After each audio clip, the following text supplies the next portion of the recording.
France recorded roughly 1,000 excess deaths during a devastating heat wave. That's the headline from the New York Times, and the full picture is even more alarming than that number suggests.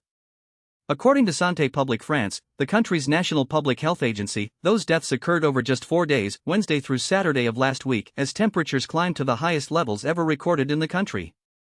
Parts of France hit 40 degrees Celsius, that's 104 degrees Fahrenheit, 4 days on end.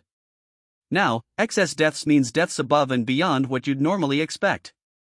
The agency calculated this by comparing last week's daily death toll to the average over the previous 2 months. And the gap was stark.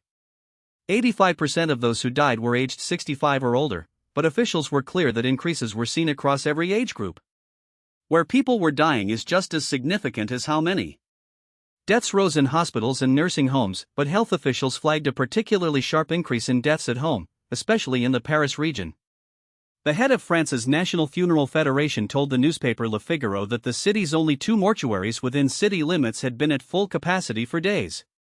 Doctors are warning the worst may still be coming.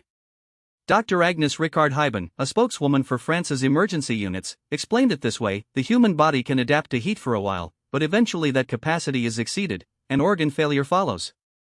One Paris emergency room chief said that when caregivers and family members return to check on elderly people at home, they will likely find people in, quote, very, very poor condition or worse. The drowning toll adds another grim layer.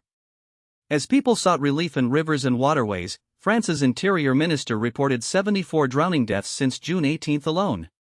For context, France lived through a catastrophic heat wave in 2003 that killed an estimated 15,000 people. Officials say the current toll is far lower, but the full count won't be known until December, because each death requires an individual investigation into cause.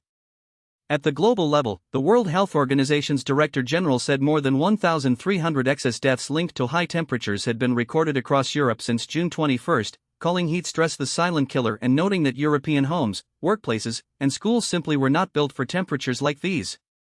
This story is a stark reminder that extreme heat is not a passive weather event, it's a public health emergency, and the most vulnerable among us bear the heaviest cost.